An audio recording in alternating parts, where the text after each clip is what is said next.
Ô, vereador, é o Marcos Nunes, repórter do Jornal Globo aqui do Rio de Janeiro, tudo bom? Bom dia. Vereador, em relação lá àquela casa, a casa onde o Adriano acabou falecendo, o senhor já sabe o que vai fazer com o imóvel? Não pensei nada ainda a respeito. Aguardar o final das investigações para tomar uma decisão? Isso, claro. Entendi. O senhor entrou lá depois disso? Não tive lá ainda. De um lado da linha, o repórter Marcos Nunes. Do outro, o vereador Gilcinho da Dedé, do PSL de Esplanada, cidade no norte da Bahia. O vereador é o dono da propriedade onde a polícia baiana encontrou e matou Adriano da Nóbrega, o ex-capitão do BOPE, que era procurado pela Justiça do Rio de Janeiro. A casa não foi nem limpa ainda, tá do mesmo jeito, né? Do mesmo jeito. A ordem que eu dei lá para não coisar em nada. Está à disposição da Justiça o prazo que precisar, o tempo que precisar, sem alterar nada. O depoimento do vereador é apenas uma peça na intrincada apuração sobre as circunstâncias da morte do ex-capitão. O caso já era importante, pela relevância dada a Adriano pelas autoridades do Rio, que o apontavam como chefe e fundador de um grupo de matadores de aluguel. Mas ficou ainda maior depois que o próprio presidente Jair Bolsonaro decidiu opinar sobre o caso e levantar suspeitas sobre o rumo das investigações. Vai ser feita perícia nos telefones ou no telefone apreendido com ele. Será que essa perícia poderá ser insuspeita? Eu quero uma perícia suspeita. Por quê? Nós não queremos que sejam inseridos áudios no telefone dele ou inseridos conversações via WhatsApp. É só isso.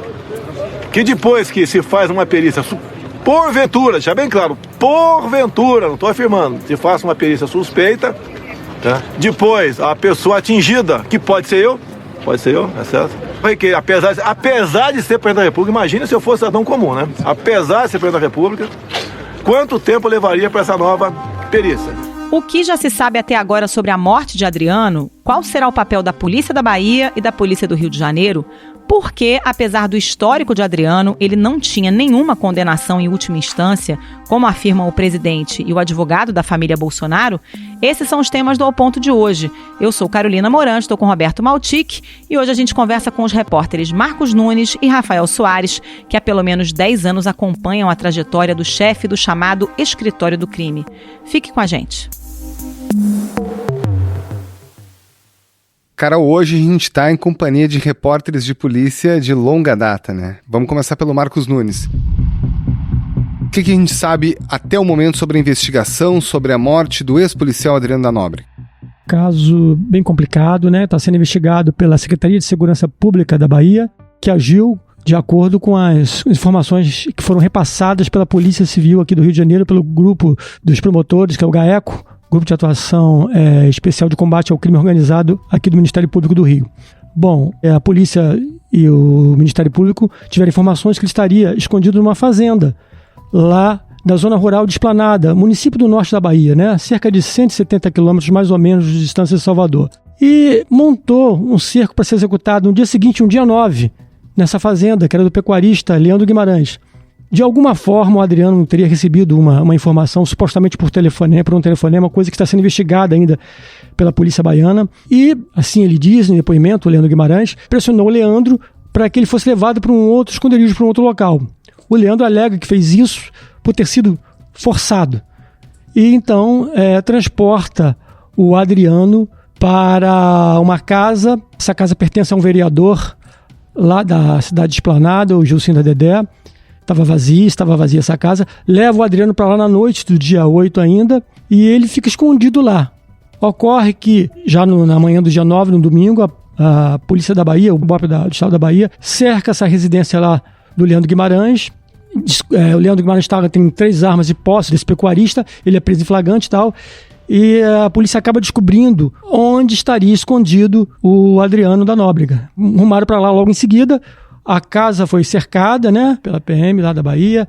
É uma casa que fica no distrito, salvo me engano, distrito das Palmeiras. É um distritozinho pequeno, lá de Esplanada. A casa foi toda cercada. Segundo a Secretaria de Segurança do Estado da Bahia, o Adriano teria reagido, teria tentado disparar pelo menos 2 tiros que acertaram um escudo usado pelos policiais, e ele foi atingido por 2 disparos. O ex-PM Adriano da Nóbrega estava foragido havia mais de um ano.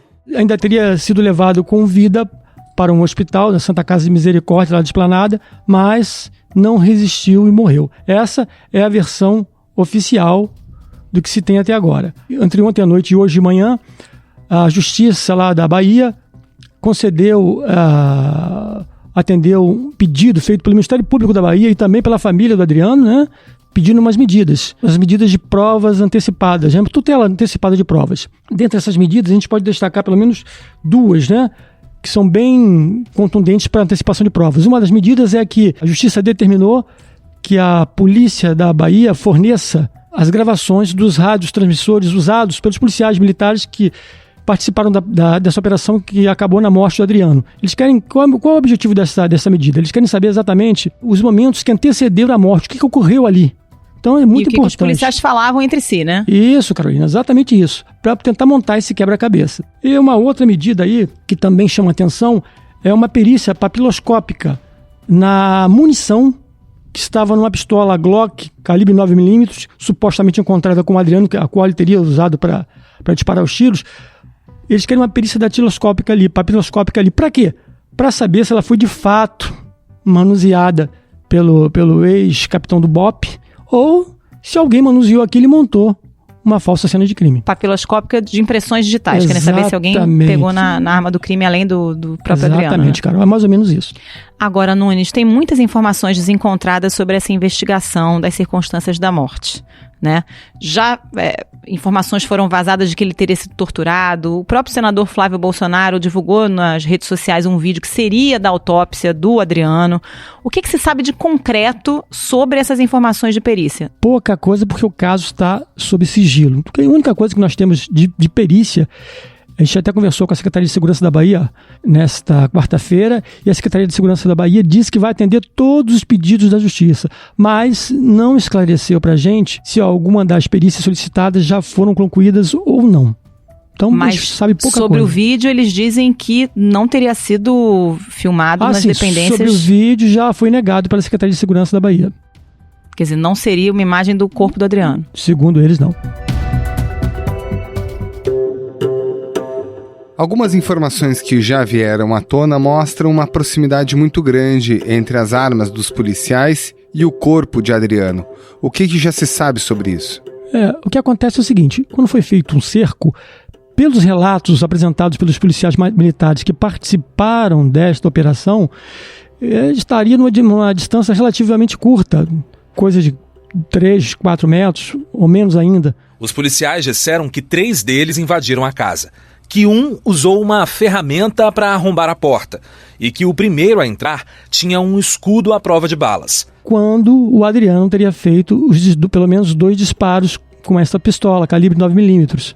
Os disparos, segundo relatos dos policiais militares que participaram da operação, atingiram um escudo. Foi quando eles então teriam feito uso de um fuzil e de uma outra arma para fazer os disparos que atingiram o Adriano.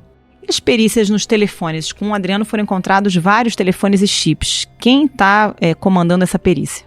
Foram exatamente 13 telefones celulares e 7 chips. Esse material já foi remetido no dia 11 aqui para o Ministério Público do Rio de Janeiro, vai ser periciado e pode ser a chave, inclusive, para saber com quem o capitão Adriano, o ex-capitão Adriano, manteve contato nos últimos dias de vida dele.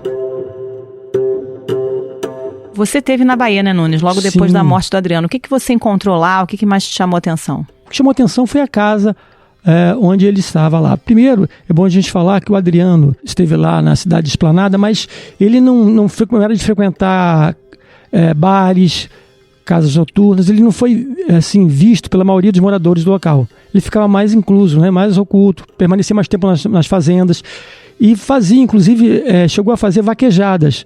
Não agora recentemente, né? Mas participou de vaquejadas, inclusive, salvo me engano, no ano de 2018, lá na cidade de Esplanada, quando ele não era procurado pela Justiça do Rio de Janeiro. Bom a gente frisar isso. Então ele costumava ficar mais nas fazendas e não na cidade em si, entendeu, Carol? Entendi. E ali, você teve acesso ao interior da casa. Dá para ver manchas de sangue, traços da passagem dele. O que você viu? Quando você entra na casa, aliás, se você olhar da janela da casa, você já percebe, né? Tem uma grande poça de sangue, bem grande, enorme, na sala, indicando que ali ocorreu aquele embate, aquele suposto confronto. Enfim, onde o capitão Adriano foi ferido, foi naquela sala. Outra coisa que chama atenção é um imóvel ali que deve ter 2 quartos, sala, cozinha. Em cima ali da mesinha da cozinha, que é bem perto ali, a gente contabilizou 12 pães e uma garrafa térmica. Ou seja, ele tinha acabado de acordar, né? O cerco foi nas primeiras horas da manhã, tinha acabado de acordar ali e ia provavelmente tomar café quando os policiais chegaram. A gente também percebeu lá um quarto onde ele havia dormido na noite anterior, tinha livros, né?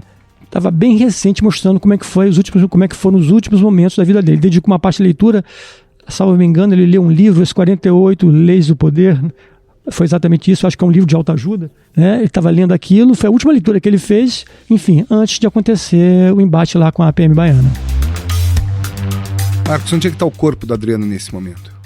Instituto Médico Legal do Rio de Janeiro, já veio da Bahia para cá. Há uma ordem judicial também para o Instituto Médico do Rio, essa ordem foi expedida lá pelo Tribunal de Justiça da Bahia, para que o IML do Rio conserve o corpo do Adriano, né, numa câmara refrigerada, até que seja feita uma nova perícia. Foi determinada pela Justiça também uma nova perícia cadavérica no corpo do Adriano para saber alguns itens, né? Salvo me engano aqui, se eu lembrar de cabeça, mas é a direção dos projéteis que tomou no corpo, né? E estabelecer a distância exata de onde foram feitos os disparos dos policiais militares. Ou seja, estabelecer a que distância os PMs estavam do Adriano quando esses disparos foram feitos. Essas respostas terão de ser feitas por esse novo exame cadavérico. Temos prazos aí para solução tanto das decisões judiciais quanto também desses laudos? A decisão judicial expedida lá pelo juiz do Esplanada da Bahia estabeleceu prazo de 15 dias para a conclusão desse exame cadavérico. Depois desse prazo sendo concluído, o corpo estaria teoricamente liberado para sepultamento. A homenagem que eu fiz ao Adriano foi por uma situação em que eles tinham sido presos por supostamente terem matado um flanelinha. Durante o processo foi provado, e eles foram o Adriano foi absolvido, foi provado que não era flanelinha, era um traficante. Agora, Rafael, o senador Flávio Bolsonaro tem sido muito questionado porque concedeu 2 homenagens ao Adriano na Assembleia Legislativa, empregou a mãe e a mulher do Adriano no gabinete. E a justificativa dele e também do presidente Jair Bolsonaro é que não há condenação do Adriano. Não tem nenhuma sentença trantada e julgada condenando o capitão Adriano por nada, sem querer defendê-lo. Desconheço a vida pregressa dele. Naquele ano ele é um herói da Polícia Militar. Não há nada que pese contra o Adriano. O que existe, de fato, contra o Adriano nesses 15 anos de investigação? Primeiro é importante dizer que o Adriano ele está presente na crônica policial do Rio desde basicamente o ano 2000, que foi o ano em que ele passa pelo curso de operações especiais, aquele curso que os policiais que passam ingressam no BOP. Ele era um policial que, mesmo antes dessa vida no crime, era um policial já famoso pelos seus feitos internamente na PM. Era um policial operacional, um policial que participava de operações em favelas, incursões, e por isso ele, ao mesmo tempo em que era muito agraciado e condecorado, na PM ele tem uma pilha de premiações internas, policial do mês, em vários batalhões, inclusive no BOP, mas ao mesmo tempo, paralelamente a esses prêmios, você tem uma série de denúncias de ilegalidade. E aí, desde 2003, essas denúncias acabam virando processos judiciais. Só que, em nenhum desses processos judiciais, as condenações dele transitaram em julgado. Ele já foi preso nesse período 2 vezes, a primeira por causa de um crime cometido com a farda, ali em 2005, inclusive ele estava na prisão quando ele foi condecorado com a medalha Tiradentes.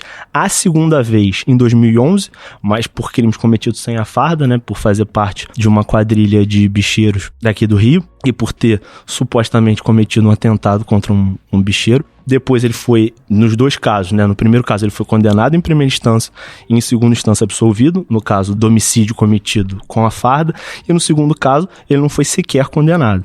Então, assim, ele é um caso talvez único de pistoleiro e matador de aluguel notório que é morto sem nenhuma condenação por homicídio. Esse mandado de prisão que foi cumprido pelo BOPE da Bahia era por quê?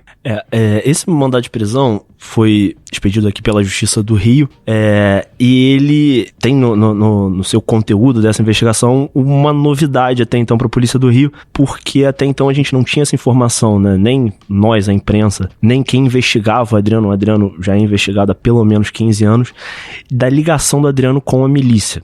O Adriano sempre foi conhecido como um pistoleiro, um matador de aluguel. E essa investigação trouxe pela primeira vez essa informação de que ele receberia dinheiro de grilagem de terra e de venda de apartamento em áreas invadidas pela milícia na Zona Oeste, como Zema e Rio das Pedras especificamente.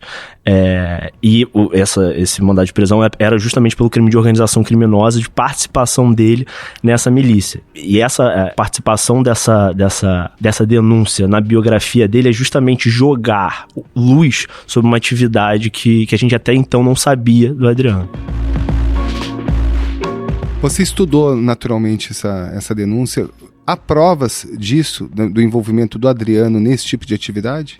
Eu vou dizer exatamente para você o que tem nessa investigação, que começa ali no final de 2018, no segundo semestre de 2018, e termina no início de 2019.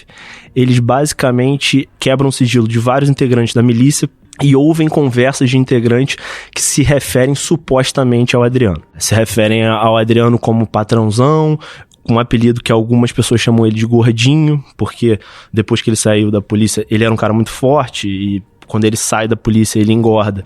E aí antes ele era chamado de maromba, depois ele passa a ser chamado de gordinho. Então tem algumas conversas e após essa quebra de sigilo desses integrantes, um outro oficial da PM, que é o Major Ronald, que teve mandado de prisão expedido junto com o do Adriano e foi preso, né, no início do ano passado, eles conseguem quebrar os dados do Google, né, das contas de Gmail e, enfim, do Ronald, e nesses dados eles conseguem encontrar uma série de menções, de novo, supostamente ao Adriano. Por exemplo, o Adriano falando não tem nesse inquérito. São provas que foram colhidas ao longo de interceptação telefônica, menções ao nome dele ou apelido dele.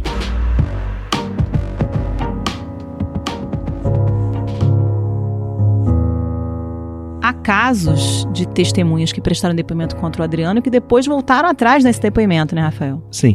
A segunda prisão do Adriano, ela é decorrente de uma outra operação do Ministério Público do Rio, do GAECO, chamada Tempestade do Deserto. O processo, né, que levou essas pessoas da cadeia, elas foram presas preventivamente, depois foram soltas e absolvidas justamente porque as testemunhas que prestaram depoimento ainda na época da investigação, voltaram atrás e não repetiram os testemunhos em juízo. Era uma operação contra o jogo do bicho. Contra o jogo do bicho. Na verdade, era uma operação por conta de um atentado que teve pela briga no espólio de um contraventor, que era o Maninho, que foi presidente do Salgueiro. Ele é morto. Valdomiro Paes Garcia, conhecido como Maninho, morreu assassinado em setembro de 2004. Ele era presidente do Conselho Fiscal do Salgueiro e responsável por pontos de jogo do bicho em várias regiões da cidade. E parentes dele passam a disputar o espólio criminoso dele. O Adriano, ele começa a trabalhar para a contravenção em meio a essa guerra. Ele é recrutado para trabalhar para pessoas que integravam ali a família, o entorno do Maninho, que estavam interessadas em ter um pedaço, né, um naco desse espólio. A gente já ouve falar de Adriano pelo menos desde 2006, por aí, mais ou menos, né? Por suspeitas de ligação com a contravenção, principalmente com o mundo do jogo do bicho, tanto que acaba com a exoneração dele, né, com a demissão, melhor dizendo, da Polícia Militar, através de uma ordem do Tribunal de Justiça do Rio, já que ele era oficial e só podia ser demitido assim, por ordem do Tribunal de Justiça do Rio, pelo órgão especial, que é um órgão lá formado pelos desembargadores de câmaras criminais do Tribunal de Justiça, que decidiram pela demissão do Adriano justamente por isso, por suspeitas de ligação com a contravenção. As pessoas têm medo de falar do Adriano? Sempre tiveram. Eu trabalho com polícia há 8 anos e, assim, falar sobre o Adriano, dar entrevista sobre o Adriano, acho que as pessoas não falam em on, né, como a gente diz, não falam e botam um nome, pelo menos não falavam, botavam um nome pra falar sobre ele.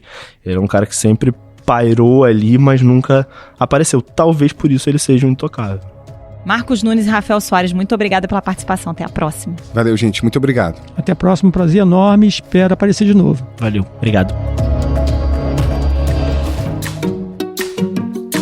Esse foi o Ponto de Hoje, o podcast diário da redação do Globo. Nessa conversa a gente conta com a participação de toda a equipe do jornal, as mesmas pessoas que levam até você informação e análise de qualidade todos os dias. Quer saber mais? Assine o Globo. Acesse assineoglobo.com.br e confira todas as notícias e reportagens especiais. A captação do áudio é do Maurizio Belli e a edição é do João Guilherme Lacerda. Tchau. Até mais.